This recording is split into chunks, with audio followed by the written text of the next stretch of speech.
ગુંજામાં સ્વામી સચ્ચિદાનંદ પરમહંસ ભક્તિ નિકેતન આશ્રમ કેટલા સંતારીનું પ્રવચન.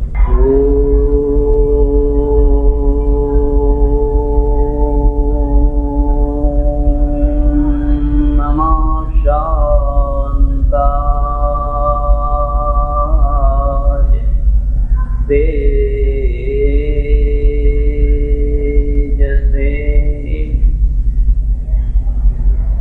આજની સભાના પ્રમુખ સ્થાને બિરાજેલા ભાઈ શ્રી પ્રતાપભાઈ,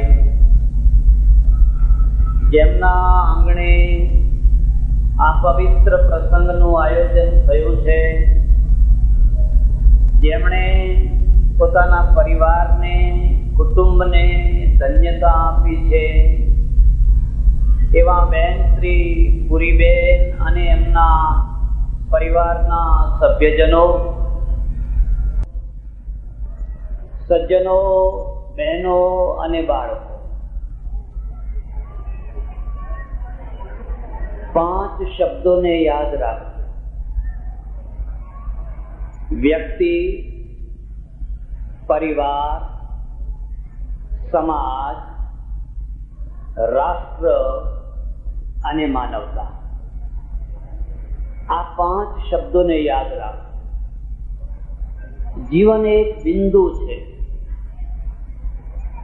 જીવનના વિકાસનો અર્થ થાય છે બિંદુને મોટું કરવું. વ્યક્તિ એક બિંદુ છે, પણ વ્યક્તિ જો પોતાના બિંદુ રૂપી વ્યક્તિત્વને વિશાળ ના કરી શક્યો તો એના જીવનનો વિકાસ ના થઈ શક્યો એમ સમજવાનું. તો આ વિકાસ 4 તબક્કે છે. એક બિંદુ, એક વ્યક્તિ વિકસિત થઈને એક પરિવાર બને છે. એક પરિવાર ઘણા પરિવારો સાથે મળીને સમાજ બને છે.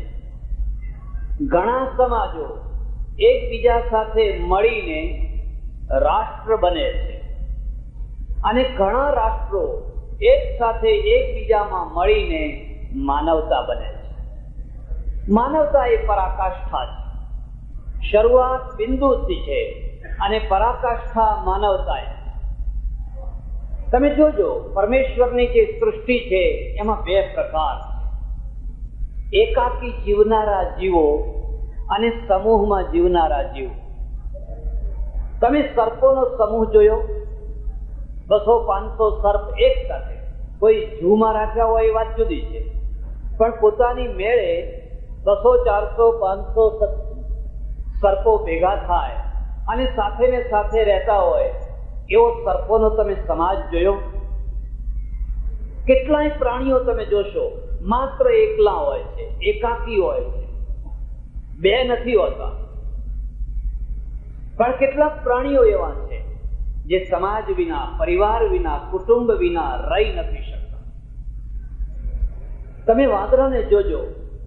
હું જોઉં છું, મારે આશ્રમના સામે લીમડા છે અને લીમડાના ઉપર વાંદરાનું આખું કુટુંબ બેઠું હોય છે. ઘણી વાર છે પેલો વાંદરો છે એ ચીડાય છે, હુકા હુક કરે છે. બધી વાંદરીઓ બચ્ચાઓ ચીસાચીસ કરે છે, ખળભળાટ મચી જાય છે. અડધો કલાક, કલાક પછી શાંત. કોઈ વાંદરી, કોઈ બચ્ચું સમાજ છોડીને જતું નથી, સાથે ને સાથે રહે છે. કેમ કે સામાજિક પ્રાણી છે, સમૂહમાં રહેનારું પ્રાણી છે, પારિવારિક પ્રાણી છે. એટલે લડશે, ઝઘડશે, ચીસાચીસ કરશે, ખાવા માટે ઝૂંટાઝૂંટ કરશે, પણ રહેશે તો બધા સાથે સાથે ને સાથે. માણસનું પણ આવું છે. માણસ પણ સમૂહમાં રહેનારું પ્રાણી છે. કોઈ એકાકી પ્રાણી હોય ને તમે જોજો. હું તમને એક ખાસ ભલામણ કરું છું, બધું કરજો, કોઈને એકાકી ના બનાવી દેશો. મહાપાપ છે. ખાસ કરીને જ્ઞાતિ પ્રથાની અંદર રૂવાબદાર માણસો અહંભાવી માણસો બહુ ઝટ દઈને માણસને એકાકી બનાવી દેતા હોય છે. તમે કોઈ વાર એનો વિચાર કર્યો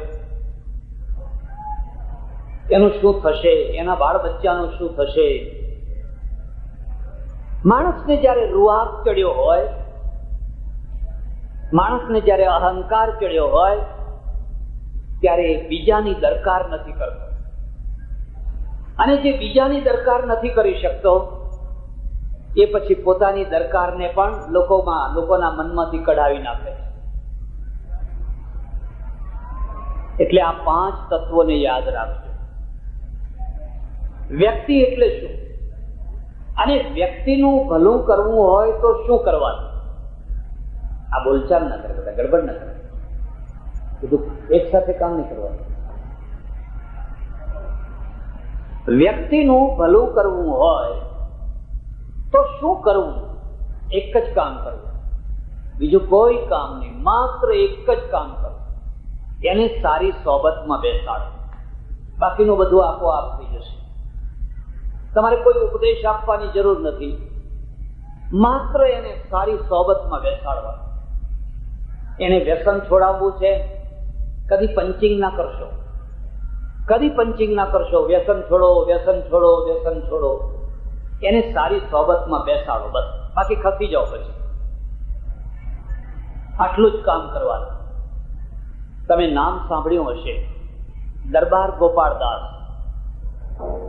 સાંભળ્યું છે? આઝાદીના લડવૈયા, જાગીરદાર માણસ. દરબાર નતા, પટેલ હતા. પણ કાઠિયાવાડમાં દરબાર બધાને ગામધણીઓને કહેવાય, એટલે એમને લોકો દરબાર કહેતા. અને દરબાર જેવું જીવન. એ પરણ્યા, ભક્તિબા આવ્યા. એમની પત્નીનું નામ ભક્તિબા. વૈષ્ણવ ઘરમાંથી આવેલી કન્યા. એક જુદા સંસ્કાર. આપણે ત્યાં જે જ્ઞાતિ વ્યવસ્થા છે એના દૂષણો છે, પણ એનું એક ભૂષણ પણ છે. અને ભૂષણ શું છે કે એક જ જ્ઞાતિના જે માણસો છે ને એને સ્ટાન્ડર્ડ ઓફ લિવિંગ જેને કહેવાય, જીવન ધોરણ, જીવન જીવવાની પદ્ધતિ સરખી હોય છે. એટલે પતિ પત્ની બેયને મળવું નથી પડતું હતું, મળવાની ભૂમિકા તૈયાર. જ્યારે બે વર અને કન્યા જુદા કુટુંબોના હોય છે, જુદા સમાજોના હોય છે, બંનેનું જે સ્ટાન્ડર્ડ ઓફ લિવિંગ છે ને એ જુદું હોય છે. અને જુદું હોય છે એટલે મેચ થતા ઘણો ટાઈમ લાગે છે. પેલાના ઘરમાં દાળ થાય છે, આના ઘરમાં દાળ થાય છે. જેવી દાળ અહીં થાય છે એવી દાળ અહીં થાય છે, જેવા રોટલા અહીં થાય છે એવા રોટલા અહીં થાય છે. એટલે બેયને તરત મેચ થઈ જાય છે. પણ જ્યાં આખું જુદું હોય છે, હવે તમે જોયું નહીં, પુરીબેનને મેં આગ્રહ કરીને ઉપર બેસાડ્યા. પછી એક બીજા બેન હતા, એમના કુટુંબી હશે કોઈ, એમને બેસાડ્યા. પણ એ કઈ ઘૂંઘટ તો નહીં, આમને આમ જ લાંબો જ રાખીશ. પેલા ઊંચે ખેંચે, એ વધારે નીચું ખેંચે. આ સમાજ છે, સમાજના સંસ્કાર છે. આગળની પેઢી નથી રાખવાની, પણ આ પેઢીને જે જ્યાં ઘરેડ બેસી ગઈ છે એને કઢાવતા વાર થશે. પણ એ બેસી ન શક્યા. એમને એમ થયું, મારા આંગણે આટલા મોટા મોટા મહાપુરુષો આવ્યા હોય ને હું અહીં ઉપર ચડીને બેસું, મારે તો ત્યાં જ બેસવું છે.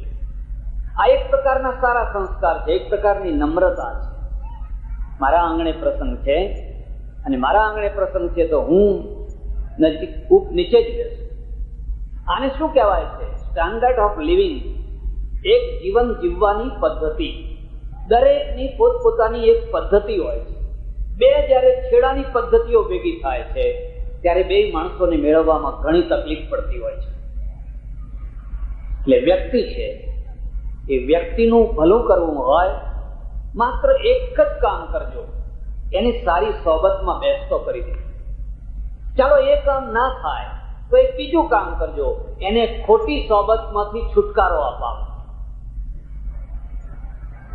માત્ર આટલું કરજો, એને ખોટી સોબતમાંથી છુટકારો અપાવો.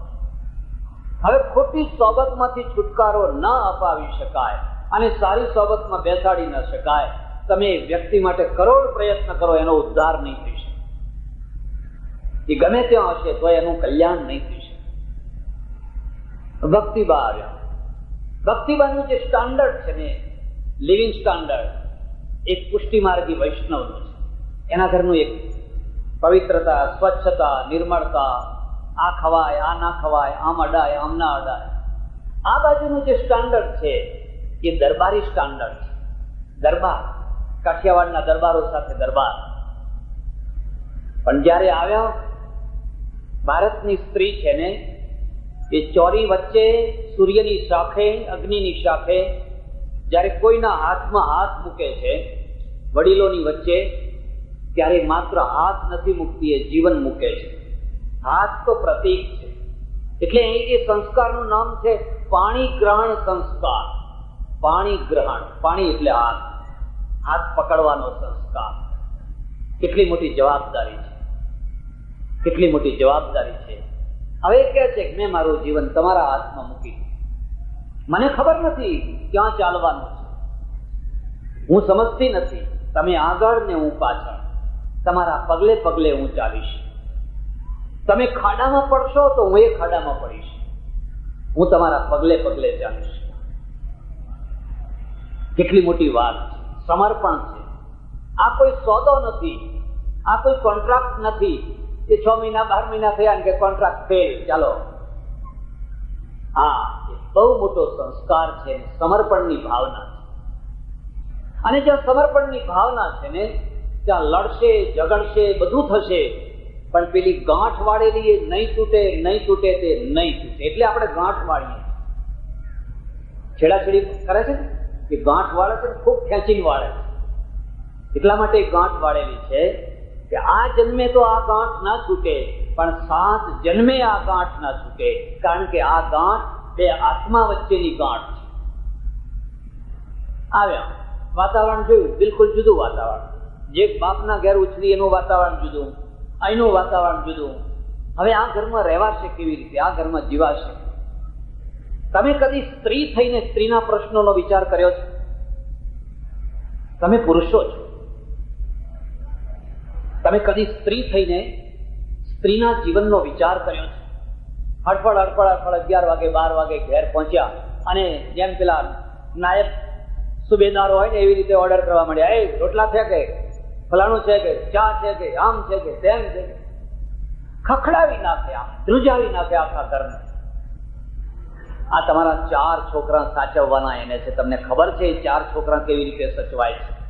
એક અઠવાડિયું સાચવી જુઓ. 4 તમારા માથા ઉપર માર્યા હોય ને, એક ખંભા ઉપર ને, એક માથા ઉપર ને, અહીંયા ને એક અહીંયા, પછી તમે જુઓ કે આ 4 છોકરા કેવી રીતે સચવાય. હમણાં હું જોતો હતો, બધા ગુલાંટિયા ખાતા હતા છોકરા, આમથી આમ. મજા પડી ગઈ. આ ગાદલા મળ્યા, કેટલો આનંદ છે. હું રસ્તામાં જોતો જોતો આવું, જુવાનિયાઓ આવે છે, બહેનો આવે છે, દીકરીઓ આવે છે, છોકરાઓ આવે છે. દરેકના ચહેરા ઉપર આનંદ છે, ઉમંગ છે, ઉત્સાહ છે. જમવાનો નહીં, જમવાનું તો ઘરે મળે છે, પણ મળવાનું યાદ રાખો. તમે મળવાનું જીવન લઈને આવ્યા છો કે બિછડવાનું જીવન લઈને આવ્યા છો? આટલો ખર્ચો કરીને જો સમાજ મળતો હોય, આટલો ખર્ચો કરીને જો સમાજની ગંગા એક થતી હોય, એનાથી વધારે કયું મોટું કામ હતું?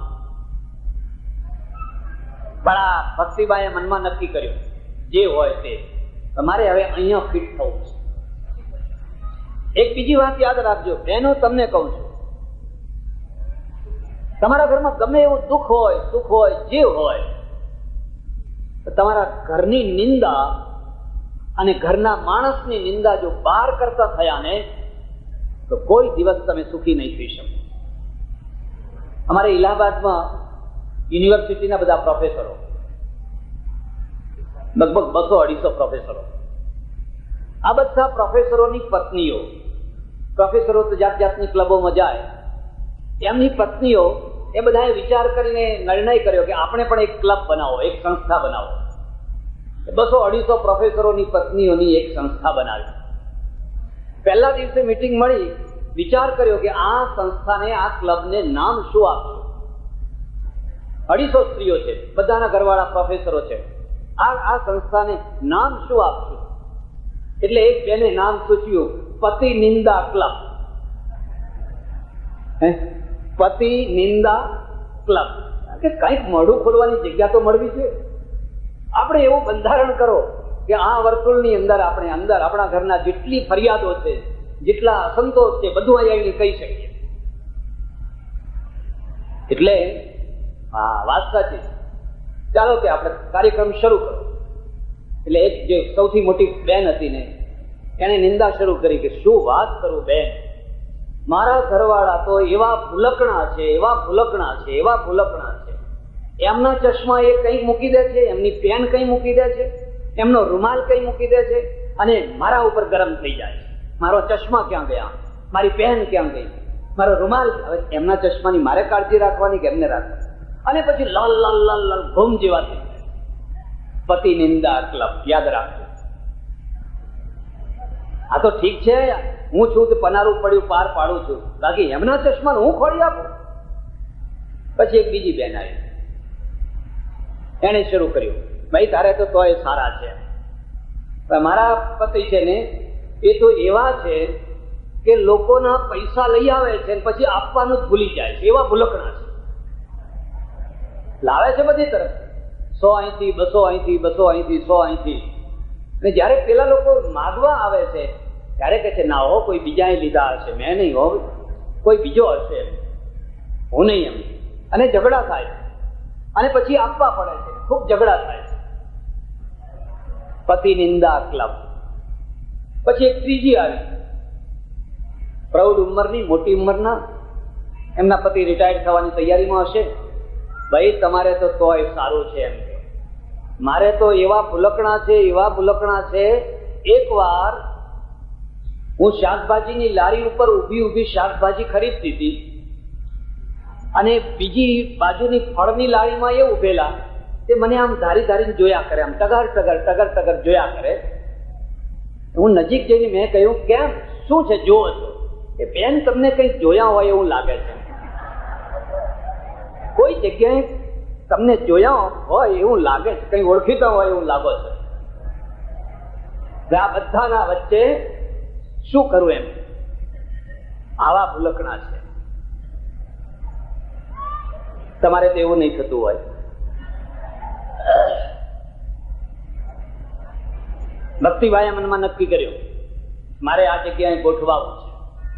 સારી જગ્યાએ ગોઠવતા કોને ના ફાવે. માણસનું તપ ત્યારે શરૂ થતું હોય છે જ્યારે તમે ખરાબ જગ્યાએ પણ ગોઠવી શકો છો. સ્વર્ગમાં રહેતા કોને નથી આવડતું? જોકે ઘણાને સ્વર્ગમાં રહેતા નથી આવડતું, પણ નર્કમાં જઈને જે માણસ સ્વર્ગ બનાવી દે ને, એમ સમજવાનું એ તપસ્વી માણસ. ઘણા તો સ્વર્ગને નર્ક બનાવી દેતા હોય છે અને ઘણા નર્કને સ્વર્ગ બનાવી દેતા હોય છે. બસ આ દરબાર ખાય પીવે, આ તે બધા લક્ષણો જે દરબારોના હોય. રાત્રે મોડા આવે, આ સ્ત્રી રસોઈ બનાવીને એમને એમ ભૂખીને તરસી બેસી રહે. 11 વાગે જયારે ચૂર થઈને, ચકનાચૂર થઈને આવે, એ જમાડે, પછી એ જમે. એક બીજી વાત યાદ રાખજો, માણસ છે ને એના પ્રકાર છે. કેટલાક માણસોને તમે પૈસેથી જીતી શકો, કારણ કે એ તો પૈસાના ગુલામ છે. પૈસા ફેંકો એટલે જીતી જાઓ. તમે જોતા નથી? પૈસા ફેંકો, મારે વધારે કંઈ કહેવું નથી, વોટ આપો, એ બધું ચાલે છે. નક્કી જ છે, જે વધારે આપે એને આપવાના છે અને લોકશાહી બચાવવાની છે. વચ્ચે કોઈ દાડો લોકશાહી? જાઓ અમેરિકામાં જઈને ઓફર કરી આવો, ઇંગ્લેન્ડમાં જઈને ઓફર કરી આવો કે પૈસા આપશું અમને વોટ આપો. અહીંયા તો વ્યક્તિઓ નહીં, સમાજ માગણી કરતા હોય છે કે આખા સમાજના વોટ આપીએ, પણ અમારી જ્ઞાતિવાળાને મોટા વાસણો લાવી આપો તો આપીએ. એટલે વાસણને આને શું લેવા દેવા છે? આ પ્રજાનું ઉત્થાન નથી, આ પ્રજાનું પતન છે. અને એ પતન રાજકારણનું પતન લાવશે. કેટલાક માણસો એવા છે તમે બહુ જલ્દી એમને પૈસેથી ખરીદી શકો. કેટલાક માણસો એવા છે તમે દંડાથી એને ખરીદી શકો. જો તમને ડોળા કાઢતા આવડતા હોય, તમને બહુડા પાયો ચડાવતી આવડતી હોય તો તમે લોકોને ખરીદી શકો. કેટલાક લોકો એવા છે જેમને તમે માત્ર હૃદયથી ખરીદી શકો, પૈસાથી નહીં, ડોળા કાઢીને નહીં. જશમા ઓડણને સિદ્ધરાજ ખરીદી શક્યો પૈસેથી? જશમા તો ઓઢણી હતી, જશમાઓડણને સિદ્ધરાજ તલવારના જોરે ખરીદી શક્યો? બાવડા ચડાવીને જશમાઓડણને કોણે ખરીદી? કોણ? એનો ઘરવાળો, ઓડ, મજૂરી કરનારો. કેટલાક માણસો એવા હોય છે જે માત્ર હૃદયથી ખરીદા, હૃદયથી એને જીતી શકાતા હોય છે. કેટલાક માણસો એવા હોય છે જે સદગુણોથી જીતી શકાતા હોય છે. ભક્તિબા છે ને, એ તો હૃદયથી જ ભરેલી પત્ની છે અને એ ભૂખી રહે છે અને એની અસર થતી હોય છે. યાદ રાખજો, હૃદયની અસર બહુ મોટી અસર છે, બહુ મોટી અસર છે. અને અંતે તો હૃદયનો જ વિજય થતો હોય છે. અમારે પંજાબમાં એક બુલ્લે શાહ ફકીર થયા, બહુ ઊંચી પ્રકારનો સૂફી. એને કાફીઓ લખી છે, એટલી સુંદર કાફીઓ લખી છે, એટલી સુંદર કાફીઓ લખી છે. મારી તમને ખાસ ભલામણ છે, તમારે આધ્યાત્મિક જીવન જોઈતું હોય, કાં તો સંતોની વાણી વાંચજો, કાં તો સૂફીઓની વાણી વાંચજો. આચાર્યોની નહીં, એ તમને મગજના ચક્કરમાં લઈ જશે. મુલ્લાઓની નહીં, એ તમને ઘરેડમાં નાખી દેશે. સૂફીઓની નાભીમાંથી નીકળેલી વાણી. એ લખે છે, હાજી લોગ મક્કે વલ જાંદે મેરે દિલ વિચ 100 મક્કા. બેઠો છે ને પોતાનો એક તારો વગાડે છે અને પેલા હાજીઓ હજ કરવા જઈ રહ્યા છે અને આ એક તારો વગાડતા વગાડતા, હાજી લોગ મક્કે વલ જાંદે મેરે દિલ વિચ 100 મક્કા, દિલ વિચ મક્કા, દિલ વિચ કાબા, દિલ વિચ રાંજા. મારે ક્યાંય જવાની જરૂર નથી. જ્યાં હું જવા માંગુ છું એ તો પહેલેથી મારી પાસે બેઠેલો છે. એને એક જગ્યાએ લખ્યું છે, બહુ સુંદર કાફીઓ લખેલી છે, એકથી એક ચડે. અને એને કહ્યું, અગર તેરા જી ચાહે તો મંદિર કો તોડ દે और तेरा जी चाहे तो मस्जिद को तोड़ दे, लेकिन किसी के दिल को मत तोड़. दिल ही खुदा का मंदिर है, दिल ही खुदा की मस्जिद है. वो मंदिर टूटा, मस्जिद टूटी तो એને જોડનારા કડિયા છે, એને સાંધનારી સિમેન્ટ છે. પણ જો આ હૃદય જો તૂટ્યું તો એને જોડનારી આજ સુધી કોઈ સિમેન્ટ પેદા નથી થઈ. તો કોઈનું દિલ ના તોડ. મોટામાં મોટી ઇબાદત, મોટામાં મોટી પ્રાર્થના છે. શા માટે ચક્કર મારો છો? કોઈનું સન્માન કરવું, કોઈની લાગણીનું સન્માન. એટલે અંતે પેલા દરબાર છે ને, દરબારનું હૃદય પીગળ્યું. એમણે કહ્યું, અરે તું મારા માટે 11, 12 વાગ્યા સુધી ભૂખે કેમ રહે છે? તારે જમી લેવું, હું તો ગમે ત્યારે આવું, વહેલો આવું, મોડો આવું. એને કહ્યું, હું નહીં જમું, તમે આવશો પછી જ હું જમીશ. આ ઘરને સાચવવાની પ્રેક્ટિકલ એક પદ્ધતિ છે. દરબાર ઝૂક્યા, વહેલા આવતા થયા, વહેલા આવતા થયા. તમારે એક વાત સમજી લેજો, સાંજ પડે, નોકરી છૂટે અને માણસ ઘેર જવા તૈયાર ન હોય, 7 વાગે 8 વાગે હોટલમાં બેઠો હોય, ટોટ ટપ્પા કરતો હોય, 9 વાગે 10 વાગે ઘેર જવા તૈયાર ન હોય, એમ સમજી લેવાનું કે એના ઘરમાં કોઈ આકર્ષણ નથી, એના ઘરમાં માધુર્ય નથી. નહીં તો જેમ બળદ છે ને, એ ખેડૂતનો બળદ છેલ્લી મોચમ લેવાની હોય ને પછી તો ઘર તરફ દોટ મૂકતો હોય. એને ચલાવવો પડે ખરો, એને ડચકારવો પડે ખરો, એને પકડી રાખવો પડે, કારણ કે ઘર તરફ પડ્યો છે. બળદને ઘર વાલું છે, બળદને કિલ્લો વાલો છે, બળદને ગમાણ વાલી છે. પણ આ માણસને ઘર વાલું નથી, કારણ કે ખીલે બંધાયો નથી. એનું દુઃખ એ છે કોઈ ખીલે બંધાયો નથી, એને ગમાણ વાલી નથી, કૂતરાની ચાટો વાલી છે. ગમે ત્યાં કૂતરાની ચાટો હોય, અહીંથી ભજીયા ચાટ્યા, પણેથી થોડુંક ગાંઠિયા ખાધા, પણેથી ફલાણું ખાધું. હવે 10 વાગે ગમે ત્યારે રખડતો ભટકતો આવે. એને ઘર વાલું હોય તો એ જેમ બળદની માફક આવવા માટે છૂટે. દરબાર વહેલા આવતા થયા, પછી લથડિયા ખાય.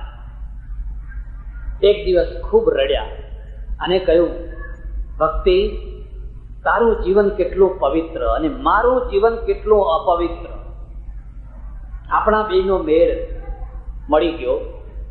મને બહુ દુઃખ થાય છે, પણ હું આ લત છોડી નથી શકતો. હું શું કરું? મારાથી આ લત છૂટતી નથી. બસ જે દિવસે તમને પસ્તાવો થશે, રે પસ્તાવો વિપુલ ઝરણું, બસ તે દિવસથી તમારું કલ્યાણ શરૂ. પેલી બાઈએ એમ ના કહ્યું તમે છોડી દો, તમે છોડી દો, તમે છોડી દો, એમ ના કહ્યું. એણે એક જ કહ્યું કે જો તમને મારા ઉપર પ્રેમ હોય તો હું તમારી પાસે એક જ વસ્તુ માગું છું કે તમે પીવો, ખુશીથી પીવો, પણ હું આપું ને તમે પીવો, બીજા કોઈના હાથનું તમારે નહીં પીવાનું, આટલું મને આપો. હું આપીશ ખુશીથી અને તમે પીવો, અને બીજા કોઈના હાથનું નહીં પીવાનું. અને દરબારે વચન આપે. બસ તે દિવસથી રોજ આપે અને દરબાર પીવે, આપે ને પીવે.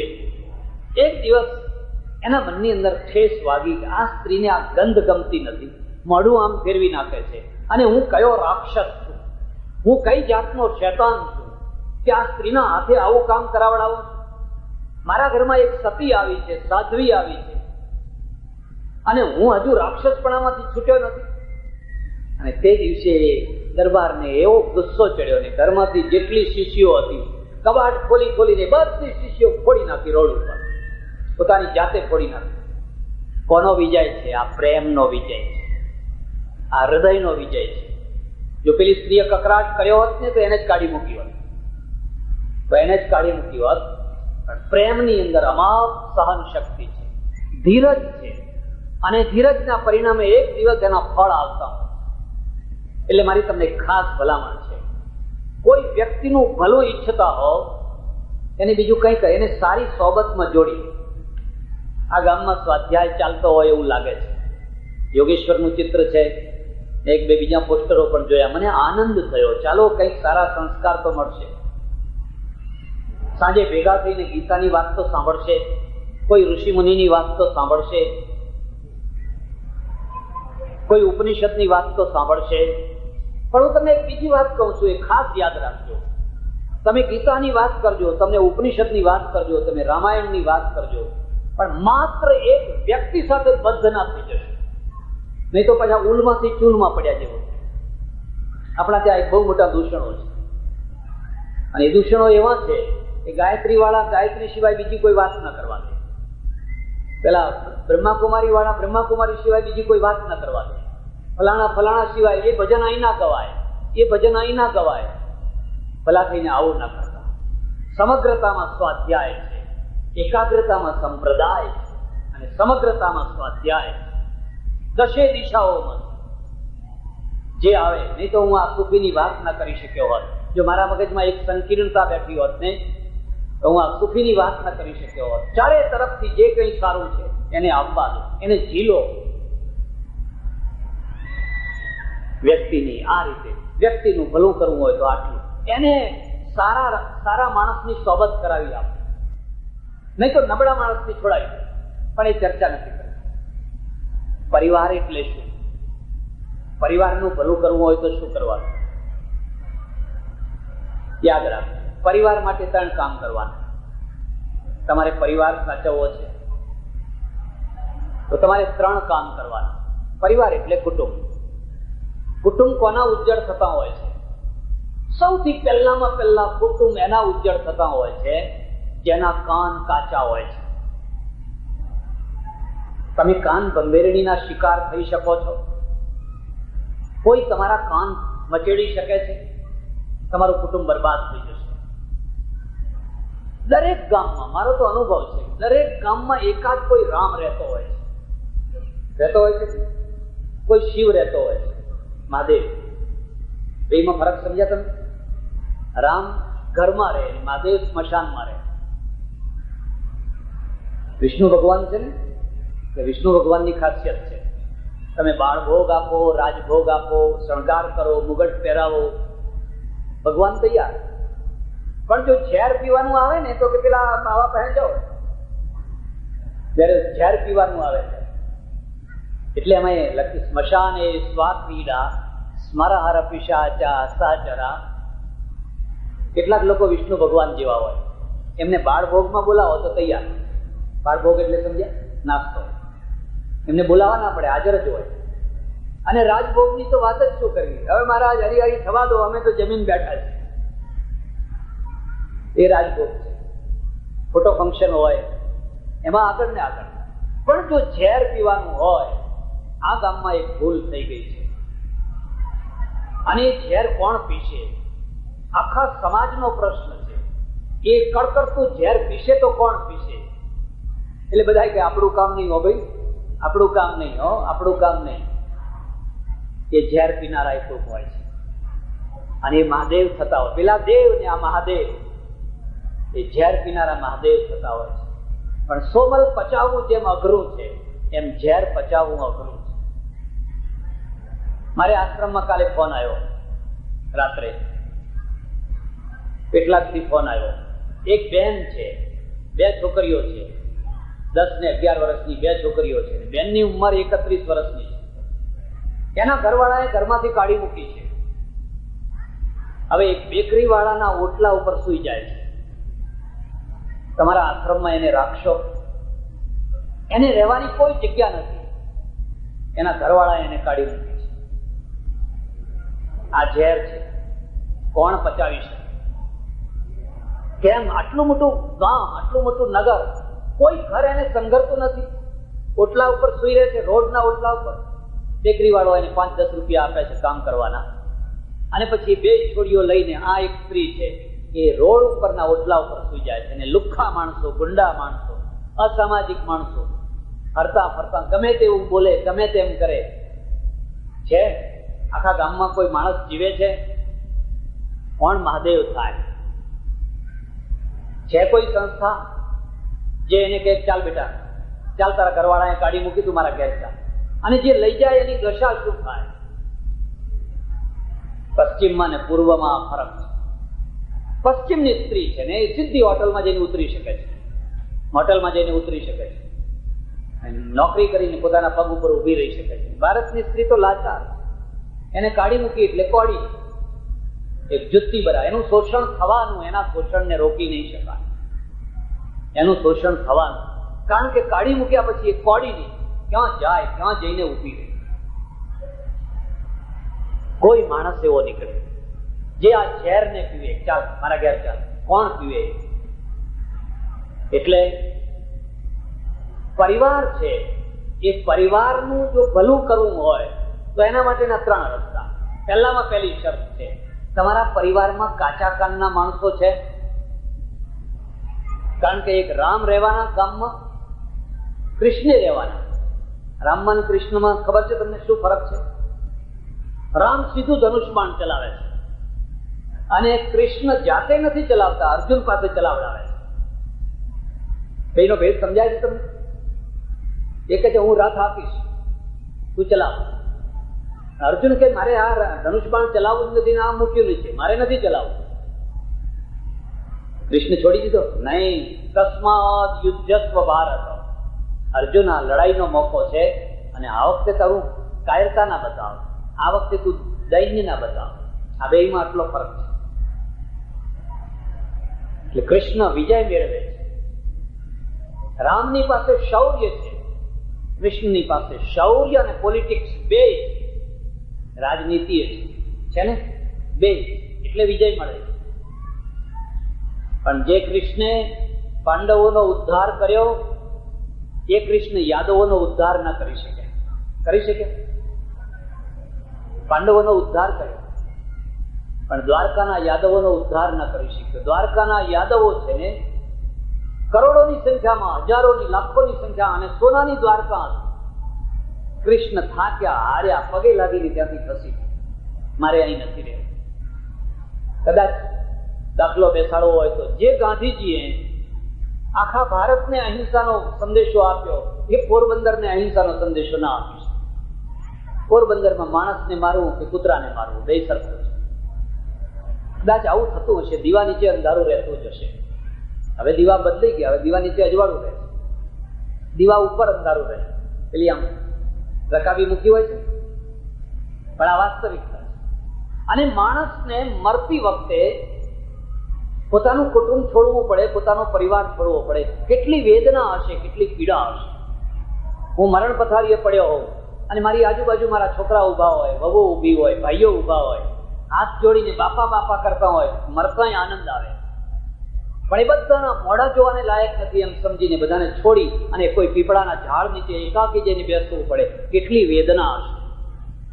તમે કદી કૃષ્ણની વેદનાને સમજી શક્યા? યાદવોનો ઉદ્ધાર ન કરી શક્યા. કેમ ના કરી શક્યા?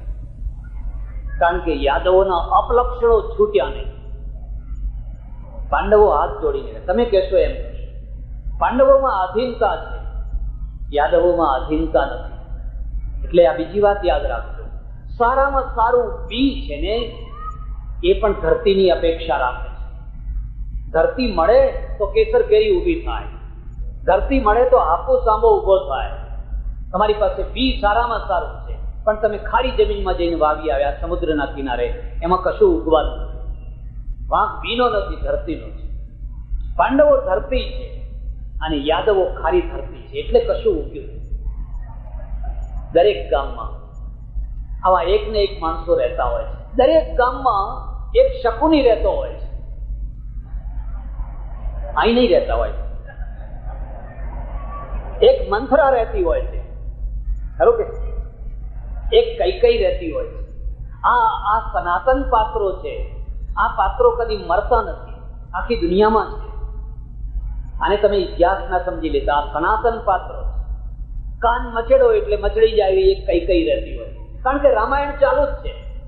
મને કે બાપજી આ ટીવી ઉપર રામાયણ આવવાનું છે. અરે તમારા ઘરનું રામાયણ તો જુઓ. આ ટીવીનું રામાયણ શું, કે તમારા ઘરનું મહાભારત તો જુઓ. એક મંથરા રહેતી હોય છે, એક શકુની રહેતો હોય છે.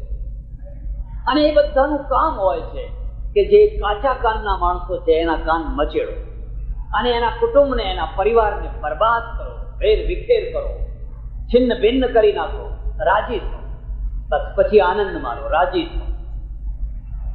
આવું એક ગુંજા જેવું ગામ. કેટલો ઓછો ટાઈમ લેવાનો છે, વધારે લેવાનો? કોઈને ભૂખ નથી લાગી? આવું ગુંજા જેવું એક ગામ ને બધા ખેડૂતો અને બહુ સુખી અને બધા સત્સંગી. સ્વાધ્યાય જેવું મંડળ રોજ બેસે, બધા કઈક અંદર ધુમાડો ભેગો થયો હોય તો કાઢી નાખે. ગામમાં લીલા લે, પૈસે ટકે સુખી, સંપથી સુખી, એકતાથી સુખી, બધાને સુખી. મને બહુ આનંદ થયો. તમારા ગામમાં પ્રસંગ ચૌધરીઓનો છે, પણ પ્રેમ મુસ્લિમ ભાઈઓને પણ છે, બીજા ભાઈઓને પણ પ્રેમ હશે. આથી વધારે શું જોઈએ કે તમારે ત્યાં પ્રસંગ હોય અને બીજા ભાઈઓ પણ આવીને ઉભા રહે કે અમે તમારી સાથે છે. એમના ત્યાં જયારે પ્રસંગ આવે ત્યારે તમે એવી જ રીતે સાથે ઉભા રહે. શા માટે, કોના માટે લડાઈ છે? એક ગામમાં રહેવું છે, એક સાથે રહેવું છે, પ્રેમથી રહેવું છે, હળી મળીને રહેવું છે. આખું ગામ સુખથી રહે, કદી કોઈ ઝઘડો ના થાય, કોઈ લડાઈ ના થાય. મારા ઓળખીતા એક મુખી હતા, એમનું નામ ભગવાન મુખી. મારી પાસે આવ્યા, મને કે 40 વર્ષ સુધી ગામનું મુખીપણું કર્યું, ગાયકવાડી સરકાર 40 વર્ષ સુધી. મેં કહ્યું કર્યું તો ખરું, પણ તમારા મુખીપણાનો શું ફાયદો શું એ મને કહો. મને કે ફાયદો ગણો કે ના ગણો એટલો કે આ 40 વર્ષ સુધી મારા ગામમાં કદી કોઈ પોલીસે પગ નથી મૂક્યો. મેં કહ્યું તમે, તમારું નામ ભગવાનભાઈ છે ને, તમે ભગવાન જ છો. 40 વર્ષ સુધી મારા ગામને પોલીસની છાયા નથી પડી. આ માણસમાં કેટલું વ્યક્તિત્વ, કે ન્યાય એટલે ન્યાય, એ બોલે ન્યાય. સગા દીકરાએ ગુનો કર્યો હોય તો એ ન્યાય આપે. આટલું એનું વર્ચસ્વ, આટલું ગામ સુખી. એમાં એક 5-10 કિલોમીટર દૂરથી એક બેન આવેલી, પરણેલી, એ એના પતિને પંચિંગ કર્યા કરે. જ્યારે જુઓ ત્યારે પંચિંગ કર્યા કરે. મારા ભાઈને બોલાવો ને, મારા ભાઈને બોલાવો ને, મારા ભાઈને બોલાવો ને. મારો ભાઈ બહુ દુઃખી છે, તો અહીં કંઈક થોડુંક સુખી થાય, મારા ભાઈને બોલાવો ને. હું તમને એક ખાસ સલાહ આપું, ઠીક લાગે તો સ્વીકારજો, નહીં તો નહીં. પહેલી સલાહ એ છે, બને ત્યાં સુધી ભાગીદારીમાં ધંધો ન કરવો. કરવો જ પડે તો સગાને ભાગીદાર ના બનાવવા. આ બીજો, કદાચ મૂડી ના હોય ને કરવો જ પડે તો સગા છે એને ભાગીદાર ના બનાવવા. કદાચ સગાને ભાગીદાર બનાવવા પડે તો શાળાને તો ના જ બનાવવા.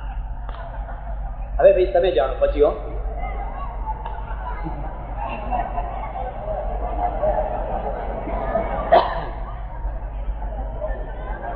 આ ભાઈ પાછળ પડી, બસ મારા ભાઈને બોલાવો, મારા ભાઈને બોલાવો, મારા ભાઈને બોલાવો. એટલે પેલા કહ્યું ભલે ત્યારે હવે બોલાવો. એના ભાઈને બોલાવ્યો. હવે એ ગામના સંસ્કાર જુદા, એક એક ગામની મથાવટી હોય છે. બોલો હોય છે કે નથી હોતી? ગુંજાની એક મથાવટી જુદી, કમાણાની જુદી, ફલાણાની જુદી. એક ગામ એવું હોય કે તમે એની ભાગોળેથી નીકળો ને એટલે ગમે તે માણસ મળ્યો હોય તમને પાણી પીવડાવે, ચા પીવડાવવા માટે ગામમાં લઈ જ જાય. એ ગામની મથાવટી એવી હોય. એક ગામ એવું હોય કે તમે હાલી ચાલીને એના ઘેર પહોંચ્યા હોય ને તો એ બસનો ટાઈમ બતાવી દે. હવે અત્યારે બસ જાય છે, તમે એના ઘેર પહોંચ્યા હો તો.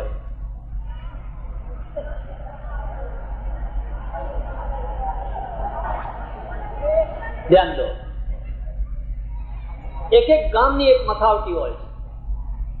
ગામનું ઘડતર જેમ વ્યક્તિનું ઘડતર હોય, જેમ કુટુંબનું ઘડતર હોય, એમ ગામનું ઘડતર થતું હોય છે. એના આગેવાનો ગામનું ઘડતર કરતા હોય છે. અમે ગામે ગામ ફરીએ એટલે અમને અનુભવ થાય. પેલા ભાઈને લાયા 8, 10, 15 વીઘા જમીન આપી, બળદ લાવી આપ્યા, બધું કર્યું ને તો એ સુખી થયા, બહુ સુખી થયા. પણ એમને ખાસ ટેવ શું કરી? ચાવી મચેડવાની, ચાવી ચડાવવાની, લોકોને લડાવવાના. ખૂબ લડાવવાનો પ્રયત્ન કર્યો પણ કોઈ લડે જ નહીં. હા કે હવે આ ગામમાં રહેવાય કેવી રીતે? જ્યાં ઝઘડો ના હોય, જ્યાં છાજિયા ના લેવાતા હોય, એ ગામમાં રહેવું કેવી રીતે? બહુ થાક્યા, ઘણા પ્રયત્નો કર્યા પણ કોઈ લડે જ નહીં, બધા ડાયા માણસ. નજીકમાં એક જંગલ, આ તો જંગલમાં પહોંચી ગયો અને ખૂબ રડવા માંડ્યો તો બધા જાનવર ભેગા થયા. વાઘ આવ્યો, સિંહ આવ્યો, દીપડો આવ્યો, શિયાળ આવ્યો, બધા જાનવરો આવ્યા, ચારે તરફ બેઠા. તું આ માણસ તું અહીં આવીને રડે છે કેમ? કસ્ત્વમ ભદ્ર ખલેશ્વરો હમેકિમ ઘોરે વને સ્થિયતે. હે ભદ્ર, આ ઘોર વનમાં તું આવીને શું કામ રડે છે? તને શું દુઃખ છે? પેલો શું કહે છે ખબર છે? ભાઈઓ, હું આ બાજુના ગામનો માણસ છું અને એ ગામની અંદર કોઈ કદી લડતું નથી, કોઈ કદી રડતું નથી. કારણ કે લડે તો રડે, હસતા જ હસતા છે. મારી એક જ ઈચ્છા છે કે તમે બધા ભેગા થઈને મને ફાડી ખાઓ. તો અમે તને ફાડી ખાઈએ એમાં પેલા ગામને શું થશે? કે ના, તમે સમજ્યા નહીં. તમે મને ફાડી ખાશો તો તમારી જીભ ઉપર માણસનું લોહી ચોંટશે, પછી તમને માણસનું લોહી ખાવાનું મન થશે અને આ બાજુના ગામમાં જઈ અને કોઈનું છોકરું ઉપાડી આવશો, કોઈનું કઈ ઉપાડી આવશો, કોઈનું કઈ ઉપાડી આવશો, એટલે ગામમાં રડા રડ થશે. તો નરકમાં પડ્યો હું હસીશ પછી કે હા હવે શું?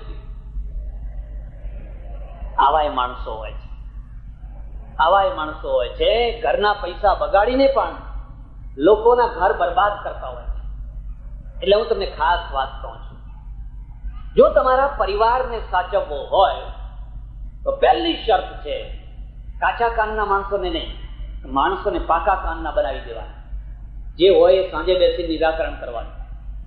એક બીજી વાત, કુટુંબનો પ્રેમ સાચવવા માટે વર્ષમાં ઓછામાં ઓછા 3 જમણવાર કરવા. નોંધ કરજો, વર્ષમાં 3 જમણવાર કરવા. મારા એક ઓળખીતા ફોજદાર હતા, બ્રાહ્મણ હતા. એ ફોજદાર ધોતિયા વાળા ફોજદાર હતા, પણ ધોતિયું જ પહેરે. એ જમાનામાં મને વાત કરે, મારા ટેબલ ઉપર કોઈ કાગળિયું બાકી ના હોય, તરત જ નિકાલ કરી નાખવાનો. મર્ડર થયું હોય અને હું તપાસ કરવા જમું 10 આના આપી દેવાના, મફત નહીં જમવાનું. શાક ને ભાખરી બનાવવાની, ત્યારે લોજ વાળા 6 આના લેતા, એટલે 6 આના મારા ને 4 આના જમના, પેલા રસોઈ કરનારના 10 આના આપી દેવાના. મારે કોઈનું મફતનું નથી ખાવું. અત્યારે તો ખાતા એટલે ખાતા. ખ્યાલ આવ્યો? એક વાર મનમાં નક્કી કરો કે આપણે કોઈનું હરામનું નથી ખાવું. મુસ્લિમ ધર્મની અંદર તો હરામના ઉપર કેટલું મોટું પાપ માને છે. તારા હકનું ખાજે, અને હકનું ખાનારનો ચહેરો તમે જોજો, અને હરામનું ખાનાર છે એનો ચહેરો તમે જોજો. ભલે ને રોજ દૂધ પાક ખાતો હોય, પણ હરામ એ હરામ છે ને હક એ